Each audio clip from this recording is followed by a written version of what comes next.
Bonjour, je m'appelle Sébastien Deslandes, enseignant de mathématiques en première secondaire, responsable du groupe iPad. Les iPads sont utilisés en classe principalement comme source de référence. Ça dépend des matières. Moi, en mathématiques, les élèves n'ont pas de cahier d'exercice. Le cahier d'exercice est dans le iPad, donc les élèves doivent inscrire leurs réponses à l'intérieur. Dans certaines autres matières, il y a des tutoriels ou des exerciceurs qu'on peut avoir sur Internet. Donc l'élève fait ses exercices et peut se corriger automatiquement. Donc c'est encore, ça dépend des matières vraiment, là, comment que l'iPad est utilisé.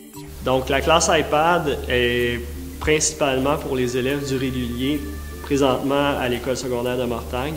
La classe est ouverte à tous.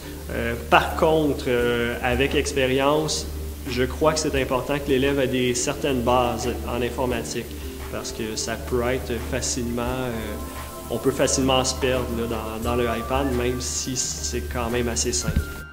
Pour les avantages de l'utilisation du iPad, le gros avantage, c'est l'information immédiate.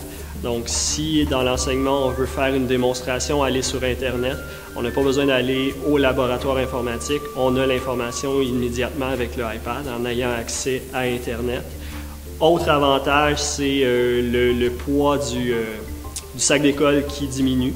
Donc, en ayant tous les manuels possibles et les cahiers d'exercice dans le iPad, donc ça diminue sensiblement le sac d'école, ainsi que la diminution du papier aussi là, dans un monde écologique. Là.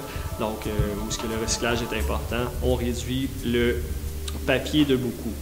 Pour les inconvénients, mais c'est encore une fois beaucoup d'inconvénients sur plus le côté technique. Donc, un réseau Internet, si le réseau ne fonctionne pas, le iPad, on ne peut pas aller sur Internet. Donc, ça, c'est des choses qui arrivent. Autre chose, la pile qui peut se décharger rapidement, des problèmes informatiques, des petits bugs pour un élève ou un autre. Donc, c'est le gros inconvénient là, pour l'instant. Les enseignants doivent changer beaucoup de choses dans leur enseignement pour l'utilisation du iPad. Premièrement, c'est la planification. Donc, il faut vraiment planifier avec les outils qu'on a. Donc, c'est du temps à mettre beaucoup là-dessus, faire beaucoup de recherches, se former par soi-même parce qu'il n'y a pas beaucoup de formations d'offertes. Donc, c'est beaucoup de recherches sur Internet. En classe même, c'est beaucoup de gestion. Donc oui, il faut gérer les élèves qui ont un iPad qui est défectueux, un petit bug informatique, un site Internet qui ne fonctionne pas. Donc il faut vraiment être capable de réagir rapidement. Il y a beaucoup de gestion aussi sur le plagiat, donc faire attention aussi, vérifier que les élèves travaillent sur la tâche et non ne sont pas en train de fouiller sur Internet sur d'autres choses. Donc c'est beaucoup de gestion de classe, là. Le gros changement.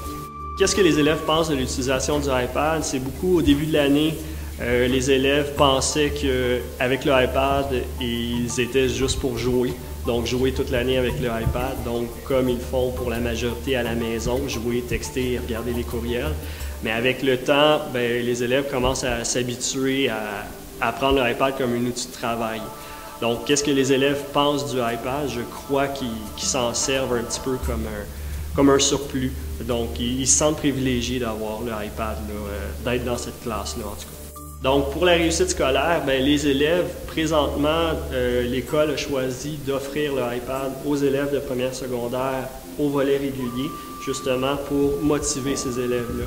Donc, il y a beaucoup d'élèves qui décrochent rapidement à l'école. Donc, le iPad, c'est un outil de plus pour garder les élèves à l'école et d'augmenter la motivation là, pour faire les tâches, pour faire le travail demandé.